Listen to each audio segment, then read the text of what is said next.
नमस्कार, मैं हूं आपके साथ शिखा ठाकुर। आप देख रहे हैं राजनीति में हम बात सिर्फ देश की सियासत पर नहीं बल्कि राज्यों की सियासी नब्ज भी टटोलते हैं। हमारे खास शो राजनीति में हर राज्य की हर वो खबर आपको मिलती है जिससे राज्य की सियासी धुरी हिलती है। आज आपको बताएंगे छत्तीसगढ़ से मिजोरम तक चुनावी रण में क्या हाल रहा, चुनाव में कितने उम्मीदवारों की किस्मत ईवीएम में कैद हुई और इस चुनाव से जुड़े हर एक आंकड़े आप तक पहुंचाएंगे। साथ ही सियासी दंगल के बीच कहां-कहां मैदान सजा, कौन दिग्गज कहां पहुंचा और सियासी रण कैसे तैयार हुआ, ये भी डिटेल में समझाएंगे। 23 के पद पर कांग्रेस ने गारंटी वाला कौन सा रथ रवाना किया, ये भी आपको बताएंगे। तो साथ ही एमपी में महासमर के लिए प्रियंका ने कैसे कमर कसी है, ये भी आपको डिटेल में समझाएंगे।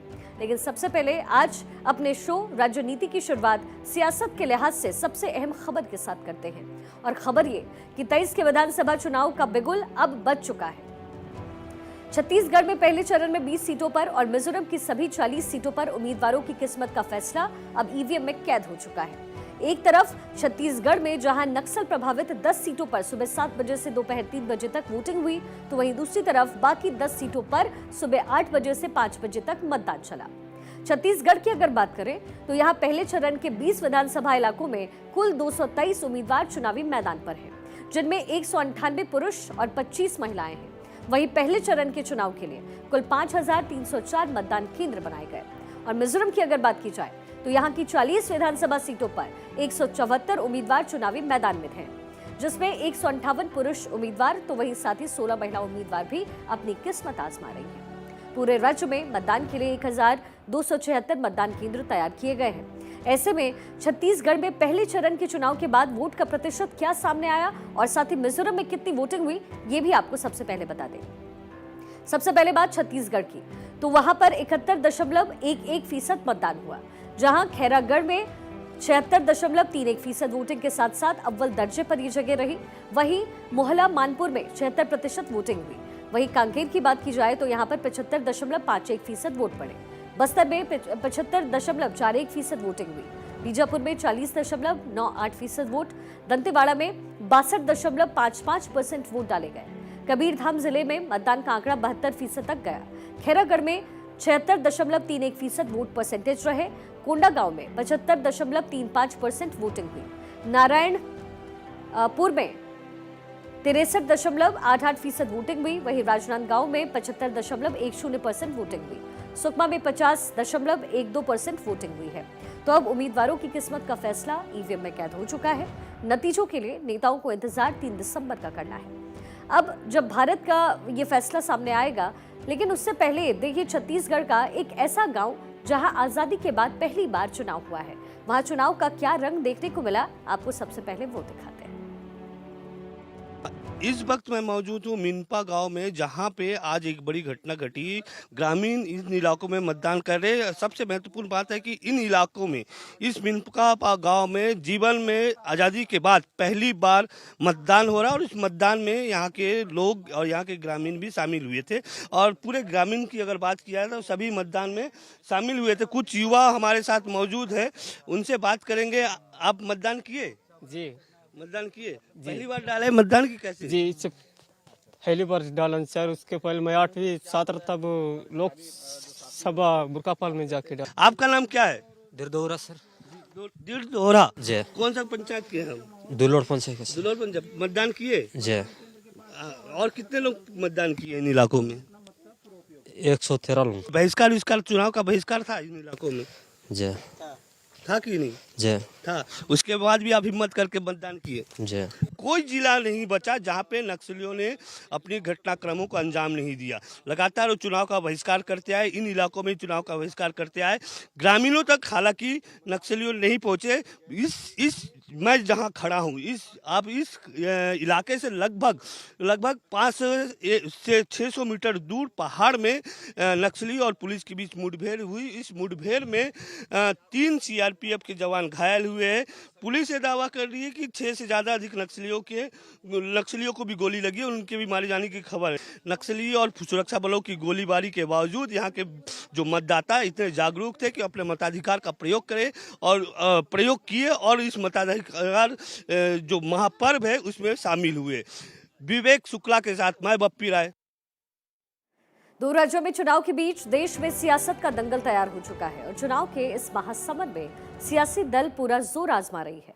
राजस्थान से मध्य प्रदेश तक चुनाव की हलचल साफ नजर आ रही है। ऐसे में अलग अलग राज्यों से सियासत से जुड़ी क्या तस्वीरें सामने आई, ये भी आपको दिखा देते हैं। इन 5 तस्वीरों में राज्यों के चुनावी दंगल को देखा और समझा जा सकता है। सबसे पहले प्रधानमंत्री मोदी की बात करते हैं।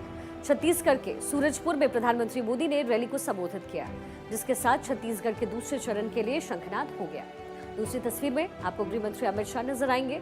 चुनावी मैदान में शाह ने राजस्थान के अंदर कमान संभाली। सियासी मैदान नागौर में तैयार हुआ, जिसके बाद राजस्थान के महामुकाबले में गृह मंत्री अमित शाह ने हुंकार भरी। तीसरी तस्वीर मध्य प्रदेश की, जहां उत्तर प्रदेश के मुख्यमंत्री योगी आदित्यनाथ ने बीजेपी के प्रचार की कमान संभाली। देवास जिले में मुख्यमंत्री योगी आदित्यनाथ ने जनसभा का संबोधन किया और मध्य प्रदेश के चुनावी मुकाबले में बीजेपी की दावेदारी को मजबूत किया। और आखिरी तस्वीर में बीजेपी के अध्यक्ष जेपी नड्डा नजर आएंगे। मध्य प्रदेश के खरगोन में जेपी नड्डा ने हुंकार भरी। तो ये चारों तस्वीरें साफ करती है कि 2023 का महामुकाबला कितना अहम होने वाला है और इस मुकाबले के लिए सियासी दल किस पैमाने पर इस वक्त तैयारियों में जुटी हुई है।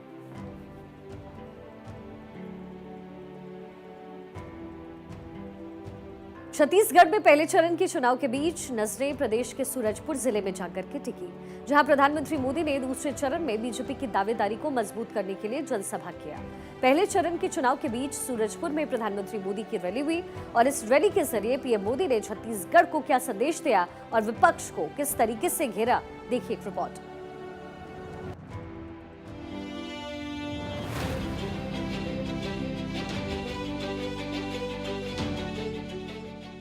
छत्तीसगढ़ में पहले चरण की वोटिंग के बीच सूरजपुर में सियासी महासभर में पीएम मोदी भी उतरी। विश्रामपुर में चुनावी सभा के जरिए पीएम मोदी ने जनता के बीच बीजेपी का संदेश रखा। इसके साथ ही छत्तीसगढ़ में दूसरे चरण के मतदान से पहले बीजेपी का मोर्चा तैयार कर दिया। कांग्रेस ने कभी आपकी चिंता नहीं की, आपके बच्चों के बारे में नहीं सोचा, जबकि भाजपा ने हमेशा आदिवासी कल्याण को सर्वोच्च प्राथमिकता दी है। बीजेपी के विजय रथ को आगे बढ़ाने के लिए प्रधानमंत्री नरेंद्र मोदी ने छत्तीसगढ़ के सूरजपुर का मोर्चा संभाला, जहां से पीएम मोदी ने महादेव सट्टा ऐप के बहाने राज्य की कांग्रेस सरकार को निशाने पर लिया। आप सभी को कांग्रेस ने विश्वासघात के सिवाय कुछ नहीं दिया है। कांग्रेस ने छत्तीसगढ़ के युवाओं को क्या क्या सपने दिखाए थे और दिया क्या? उन्होंने महादेव के नाम पर भी घोटाला कर दिया। महादेव के नाम पर महादेव सट्टेबाजी घोटाले की चर्चा आज देश और विदेश में हो रही है। पीएम मोदी ने नाम भले ही किसी का नहीं लिया, लेकिन निशाना सीधा प्रदेश की कांग्रेस सरकार पर ही था। इस दौरान पीएम मोदी ने राज्य में नक्सलवाद की समस्या के बहाने भी कांग्रेस को निशाने पर लेते हुए राज्य सरकार पर जोरदार हमला बोला। जब जब कांग्रेस सरकार में आती है तब तब देश में आतंकवादियों और नक्सलियों के हौसले बढ़ जाते हैं। जहां भी देखो इधर कभी बम फूटने की खबर आती है, कभी उधर बम फूटने की खबर आती है। कांग्रेस सरकार नक्सल हिंसा को काबू करने में असफल रही। सूरजपुर में अपने संबोधन के दौरान पीएम मोदी ने विपक्ष पर वार के साथ साथ अपनी सरकार के काम भी गिनाए। आदिवासियों के लिए किए गए काम के साथ पीएम मोदी ने स्कूलों का जिक्र करते हुए सूरजपुर से सियासी महासमर में बीजेपी का परचम बुलंद किया। आदिवासी समाज के लिए केंद्र सरकार का बजट 5 गुना बढ़ा दिया, 5 गुना। आप खुश हैं? आपके बच्चों की पढ़ाई अच्छी हो, इसलिए आदिवासी क्षेत्रों में 500 नए एकलव्य मॉडल स्कूल बनाए जा रहे हैं। छत्तीसगढ़ की सूरजपुर वो सीट है जहां बीजेपी 2008 में मजबूत हुआ करती थी, लेकिन 2013 में इस सीट पर पासा पलटा। कांग्रेस ने 2013 में यहां अपनी मौजूदगी दर्ज कराई। और 2018 के चुनाव में सूरजपुर में कांग्रेस ने क्लीन स्वीप लगाते हुए बीजेपी को सत्ता से बाहर भी किया। पीएम मोदी इसी सीट पर बीजेपी का किला दोबारा मजबूत करने के लिए उतरे थे। Bureau report, Bharat 24। छत्तीसगढ़ के रण में अगर प्रधानमंत्री मोदी उतरे तो वहीं राजस्थान में बीजेपी की कमान गृहमंत्री अमित शाह ने संभाली।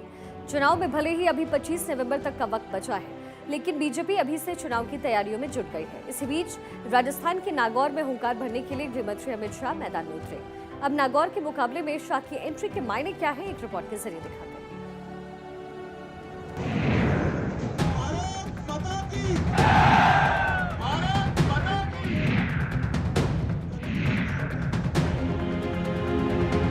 राजस्थान के रण में शाह की एंट्री के साथ ही नागौर नगरी में भगवा रंग के परचम लहराते नजर आए। हजारों की तादाद में सड़क पर आए बीजेपी के कार्यकर्ताओं ने शाह का भव्य स्वागत किया, जिसके साथ ही शाह की चुनावी जनसभा से पहले राजस्थान भगवा रंग में रंगा नजर आया। रोड शो के बाद अमित शाह ने 25 नवंबर को होने वाले चुनाव के मद्देनजर एक जनसभा का संबोधन किया, जहां तीखे अंदाज में कांग्रेस पर वार करते हुए शाह ने हुंकार भरी। इस दौरान शाह ने सभा में सिर तन से जुदा का मुद्दा उठाते हुए कांग्रेस को घेरा। कन्हैयालाल तेली का गर्दन काटकर मौत के घाट उतार दिया। कन्हैयालाल जैसे कई युवाओं को बलि चढ़ाने का काम ये अशोक गहलोत की तुष्टीकरण की नीति ने किया है। मगर इसकी और इसके खिलाफ मोदी जी ने पूरे देश भर में पीएफआई पर बैन लगाकर इस तुष्टीकरण को कुचलने का मजबूत प्रयास नरेंद्र मोदी ने। राजस्थान में जब सियासी मैदान तैयार हुआ तो शाह की जुबान पर लाल डायरी का नाम भी सजा। भ्रष्टाचार के आरोप में घेरकर लाल डायरी वाला वार करते हुए शाह ने राजस्थान के मुख्यमंत्री अशोक गहलोत को घेरने की कोशिश की। इतने कौभांड, इतने स्कैम गहलोत सरकार के पहले कभी सुने थे क्या? राजस्थान में खनन के लिए कोई संत महात्मा अपने आप को आग के हवाले करा दे, फिर भी अशोक गहलोत के बहरे कान सुनते नहीं। राजस्थान में चुनावी सभा के दौरान शाह ने कांग्रेस पर जुबानी हमले के साथ साथ केंद्र सरकार के कामकाज के बारे में भी बताया, जहां अमित शाह ने किसानों के साथ साथ गरीबों की बात करते हुए केंद्र सरकार के फायदों का जिक्र जनता के सामने रखा। दलितों पर अत्याचार, महिलाओं पर अत्याचार, किसानों पर अत्याचार। एक और मोदी जी भारत को चंद्रमा पर पहुंचाए, चंद्रमा पर तिरंगा लहराए, नया पार्लियामेंट भवन बनाए, माताओं बहनों को 33% आरक्षण दिया। राजस्थान में चुनाव मैदान तैयार हो चुका है। 23 के मोर्चे पर बीजेपी की दावेदारी मजबूत करने के लिए शाह मैदान में उतरे हैं। चुनाव भले ही 25 नवंबर को होने वाले हैं, लेकिन चुनाव को लेकर के दावेदारी का सिलसिला अभी से शुरू हो चुका है। देखना होगा 23 के इस महासमर में दिग्गजों का क्या असर होता है। Bureau report, Bharat 24। राजस्थान के साथ साथ मध्य प्रदेश की सत्ता भी इस बार दांव पर लगी हुई है। चुनाव की उल्टी गिनती के बीच सियासी दलों ने मैदान साधने के लिए समीकरण तैयार कर लिए हैं। ऐसे में बीजेपी ने उत्तर प्रदेश के मुख्यमंत्री योगी आदित्यनाथ को चुनावी मैदान में उतार दिया है। मध्य प्रदेश के मुकाबले में सीएम योगी की एंट्री कैसे हुई और एमपी के रण में मुख्यमंत्री योगी आदित्यनाथ क्या हुंकार भर रहे हैं, इस रिपोर्ट के जरिए देखिए। एमपी की खरगोन में सियासी चक्रव्यूह भेदने के लिए यूपी के मुख्यमंत्री योगी आदित्यनाथ उतर गए हैं। भगवा ब्रिगेड के पोस्टर बॉय योगी आदित्यनाथ के चेहरे के सहारे बीजेपी ने मध्य प्रदेश के मुकाबले में एक बड़ा दांव खेला। देवास और शाहजहांपुर से सियासी हुंकार सीएम योगी ने भरी तो उनके निशाने पर कांग्रेस खड़ी थी। आज मैं कह सकता हूं कि मध्य प्रदेश भी और उत्तर प्रदेश भी नमारू राज्य नहीं, लेकिन बिहार और राजस्थान अभी बीमारू बना हुआ है। जहां कांग्रेस होगी वहां बीमारी जरूर होगी, और भाइयों बहनों इस बीमारी को समाप्त करने का ही पर्व होता है चुनाव। एमपी के रण में उतरे मुख्यमंत्री योगी आदित्यनाथ ने यूपी की अयोध्या नगरी में बन रहे राम मंदिर का जिक्र भी किया। राम मंदिर के बहाने कांग्रेस को निशाने पर लिया। सीएम योगी ने ये बात दोहराई कि 500 साल बाद राम मंदिर का समाधान डबल इंजन की सरकार ही निकाल पाई। भाइयों बहनों, कांग्रेस ने समस्या दी, मोदी जी आए उत्तर प्रदेश में बीजेपी की सरकार आई, ये डबल इंजन की सरकार ने अयोध्या की समस्या का सदैव के लिए समाधान कर दिया। चुनावी जनसभा में कांग्रेस पर हमले के साथ सीएम योगी ने केंद्र सरकार और राज्य सरकार की योजनाओं का खाका भी जनता के सामने पेश किया। प्रदेश के लिए किए गए काम गिनवाने के अलावा सीएम योगी ने केंद्र की योजनाओं को जनता के सामने रखा। हर नौजवान को रोजगार मिले, हर खेत को पानी मिले, हर बेटी की सुरक्षा की पुख्ता व्यवस्था हो, सर्वत्र खुशहाली का माहौल हो। इस संकल्प के साथ जब सरकारें आगे बढ़ती है तो परिणाम आते हैं, और यह कार्य केवल और केवल भारतीय जनता पार्टी कर सकती है। एमपी में बिछी सियासी बिसात पर बीजेपी वापसी की लड़ाई लड़ रही है, तो कांग्रेस की नजरें चुनावी चक्रव्यूह को भेद कर राज्य में वापसी करने की है। इस बीच बीजेपी ने सीएम योगी को चुनावी मैदान में उतारकर बड़ा सियासी दांव खेला है। इस दांव का असर क्या होगा, ये पता चलेगा 3 दिसंबर को। Bureau report, Bharat 24। मध्य प्रदेश के महामुकाबले के लिए बीजेपी ने सीएम योगी को मैदान में उतारा, तो साथ ही बीजेपी के अध्यक्ष जेपी नड्डा ने भी सियासी महासभा में अपनी मौजूदगी दर्ज करवाई। खरगोन जिले में बीजेपी की तरफ से प्रचार के लिए जेपी नड्डा ने मैदान संभाला, जहां जनसभा के जरिए बीजेपी अध्यक्ष जेपी नड्डा ने कांग्रेस पर हमला बोलते हुए प्रदेश में मौजूदा शिवराज सरकार के किए कामों का हिसाब किताब पेश किया। इस दौरान जेपी नड्डा ने कांग्रेस को राज्य में विकास के बहाने घेरते हुए ये दावा किया कि कांग्रेस के राज में एमपी बीमारू राज्य बन गया है, तो साथ ही शिवराज सरकार की तारीफ करते हुए ये दावा भी किया कि 20 साल में एमपी के हाल बदल गए। इस दौरान जेपी नड्डा ने क्या कुछ कहा, ये भी आपको दिखाते हैं।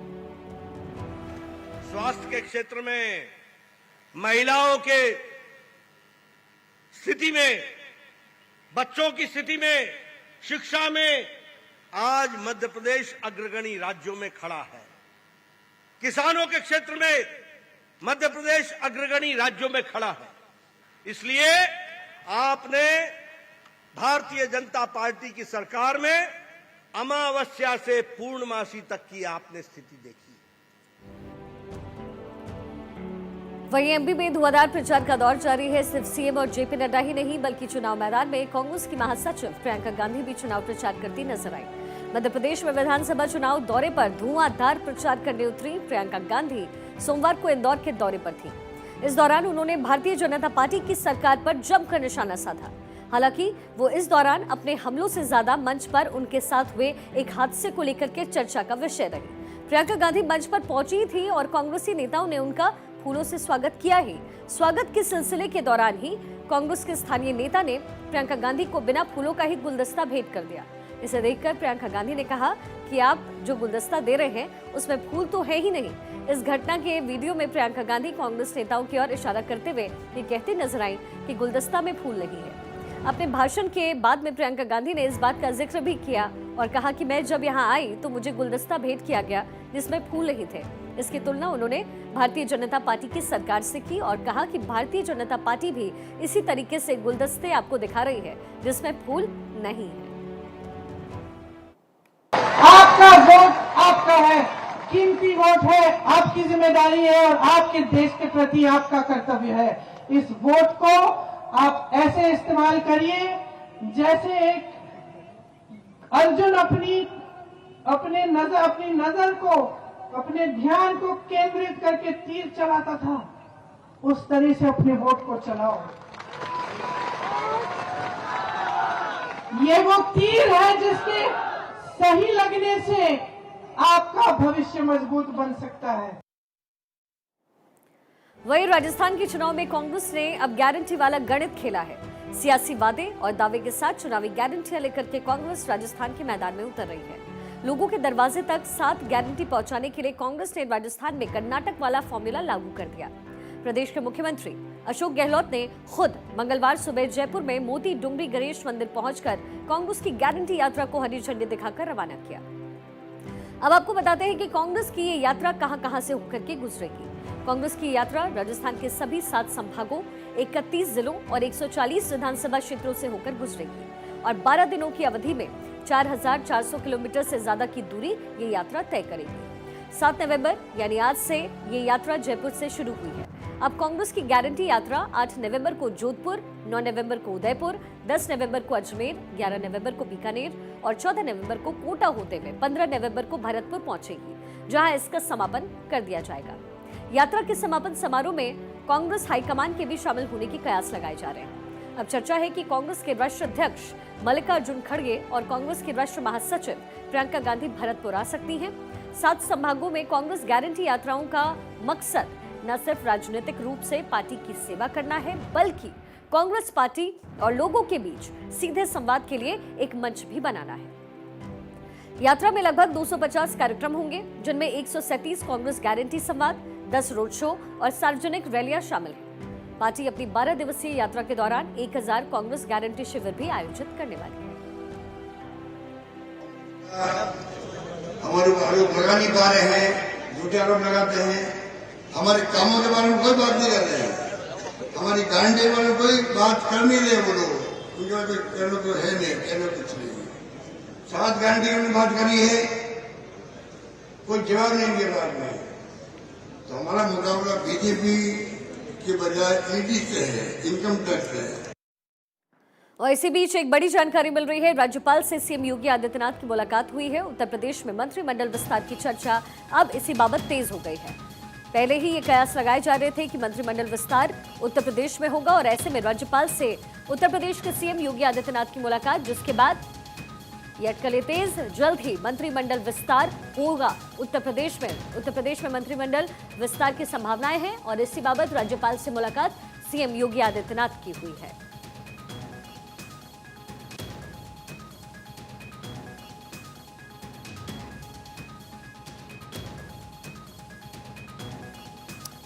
उत्तर प्रदेश में मंत्रिमंडल विस्तार की चर्चाएं बहुत तेज है और ऐसे में राज्यपाल से सीएम योगी आदित्यनाथ की मुलाकात हुई है। क्लियर इंडिकेशन, बहुत जल्द उत्तर प्रदेश में मंत्रिमंडल विस्तार संभव।